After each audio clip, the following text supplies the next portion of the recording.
My address is 164 Forest Hill Drive in Eastwood. And if I go longer than 3 minutes, stop me and you can come back to me because I know you've stopped me before. So this year I am asking that the council increase the mayor's budget for Tomorrow's Neighborhoods Today in the amount of an additional $60,000. And it is very rare that I get the chance to stand up in front of all of you or anybody and sing the praises of the all-volunteer, except for one person who's a part-time employee, Tina Zagiva, the all-volunteer base that is Tomorrow's Neighborhoods Today. So if you will indulge me for a moment, I'm going to very quickly go through this little sheet of paper. In 2020 and 2021, with a reduced budget of $67,500 due to COVID, so reduced from 80 down to 67.5. The Tomorrow's Neighborhoods Today was able to do the following.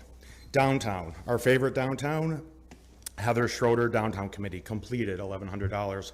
Public Art Loan Program, Downtown Pilot Project, Kate Auwater, SPAC, that's that big red thing that we see in Perseverance Park. $600 completed. Payphone Project, Neil Burke, project is in the works. Poster panel for the Creek Walk, James Emmons, completed at $1,150. West Side, Little Free Libraries, Ursula Rosum, $650. Care Box, Eric Weir, completed at $920. West Side Arboretum, Frank Cetera, project is in permission stage at $354. Traveling Printing Press Show, Carrie Valenzuela, completed at $975. Mini Greenhouse on Vacant Lot with the Land Bank and Peacemakers, Leah Russell, completed at $350. Southside Voter Education and Civic Engagement with Jackie Gilsand, completed at $1,525. Kwanzaa Garden Restoration, completed at $850. Community Garden at the Apostolic Church with Reverend George Maxwell, completed at $875. Valley, New Doors on the Webster Pond, Chad Norton with the Friends of Wildlife, completed $1,600. Webster Pond Bricks, Friends of Wildlife, completed at $350. Rubber mulch for Gaga Pits, Lisa Lambert, completed at $1,300. There's a lot here, this is fun.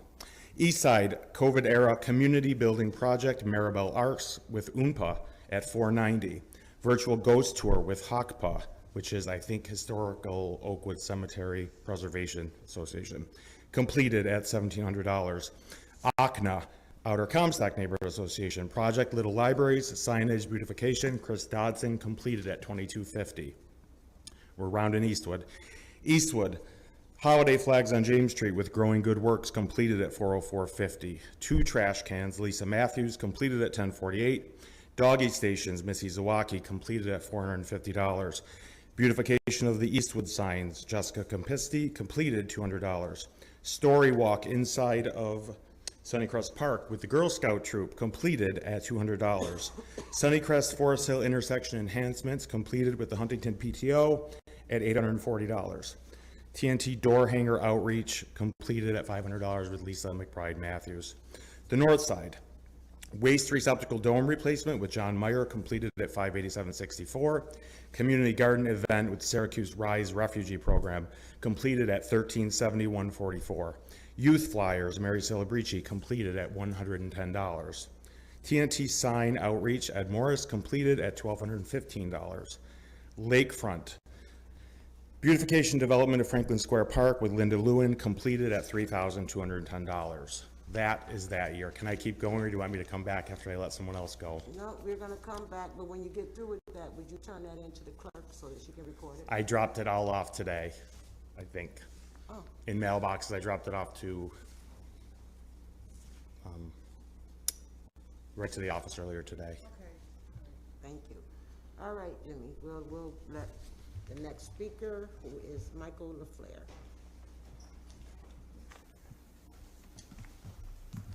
Good evening, everybody. Michael LaFleur, 221 Haran Road, Syracuse, 13209. I'm here representing the Land Bank, which I serve as the treasurer. It's good to see you all finally in person. It's been too long a time. Just a couple quick points. Again, we thank the board for their support with the Land Bank. The Land Bank runs an operational deficit each year driven by property maintenance costs, which is why general funding support is very important to us.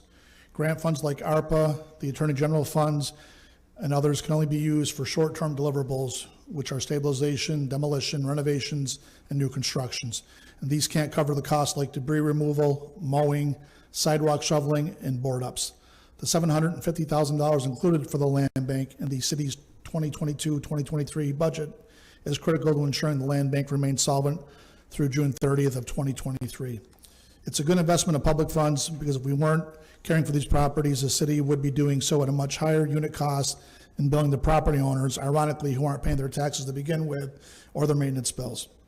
And while we're more cost effectively maintaining them, we're also assembling adjacent sites together to make room for infill construction. Having title of these properties also means we have shovel-ready projects when grant opportunities become available, and accordingly, we have brought home more state grant funds than any other New York land bank. We are on track this year to exceed the number of demolitions required by our current ARPA contract of 140 demolitions. What's what we're going to complete. We're projected to do 120 to 135 originally. We're on track to complete 20 stabilization projects, and we were budgeting 18 to 20 of those for the year. Now that all the ARPA funds are allocated, there are an additional 80 demolition candidates for which we do not have funding for, and we'll be sure to acquire more funding over the coming year through other sources. We anticipate that we could easily spend the $2 million on demolitions by 12/31/23.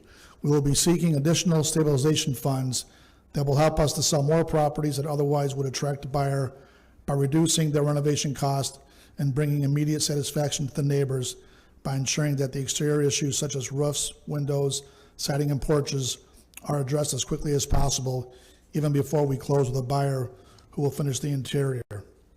We would also encourage the city and the common council to consider directing additional ARPA funds to the land bank if it becomes clear that other planned projects cannot use them in time to meet federal spending deadlines. And again, just thank you for your support of the land bank. Thank you, Michael. Michael? Mike. Can we give that to the clerk so she can put it in the record? Thank you. Anyone else here to speak? All righty, Jimmy. Gave me a little break, President. Thank you. So I will not read, I'll just say that this year we have 26 projects which have been approved by the sectors. And I will not read through them unless you request me to read through them. And I will jump to instead the additional projects that we handle outside of what the city gives us for funding. So we are the largest distributor of lead paint information inside of the city of Syracuse as a nonprofit. The Central New York Community Foundation granted us $73,100 to run our lead initiative. In 2019, they gave us an additional $6,500, $5,000 to create lead initiative videos, $1,500 to feed our volunteers. In 2020, we were awarded $9,182 from the Community Foundation to support the lead initiative and as well as the sensitive initiative. In 2021, the Community Foundation gave TNT $75,000 to install a splash pad at Washington Square Park, which has an estimated project cost of about $150,000, $140 something, forgive me, and Parks is helping to cover the cost on the other half of that. The Northside Basketball Program, which is set up from a Gifford Foundation grant that comes into TNT along with 11 private businesses. TNT serves as the fiscal sponsor there, $8,150 this year.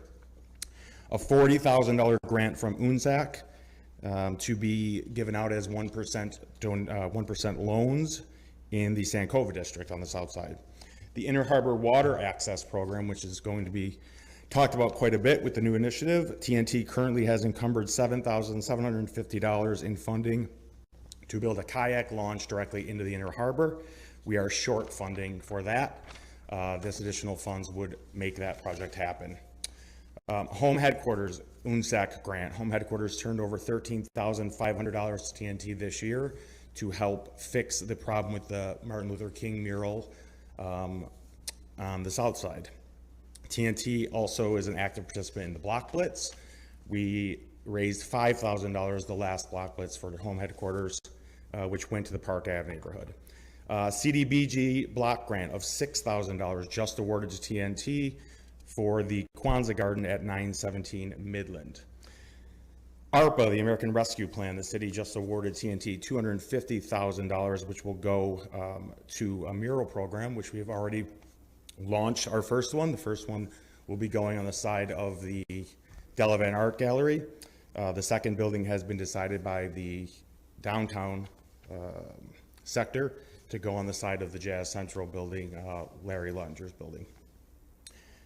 City as Canvas, the Delavan Studios has donated $6,332 to date to help with an educational piece to go with the City as Canvas program. And City as Canvas Montgomery Street's Art Collective has donated $1,500. So I want to say this. Here's what I will do with the extra $60,000. When I say I mean this amazing group of volunteers who are only out there doing it because they love this city. We will take $54,000 of that 60, we will divide it by 8 and put it right into the special project. So instead of every neighborhood having $5,000, they will have $11,750 to go towards neighborhood projects. The other $6,000 will go towards our administrative costs, which we keep pretty low. We have one part-time employee, an old copy machine, some office space upstairs, a phone line, and Tina, who works harder than any probably person I've met in my days. So thank you for listening to me. Oh wait, I have more pages. No, just kidding. Is there anyone else that would like to speak? Hearing none, I declare this public hearing closed. President. Dang, that was quick.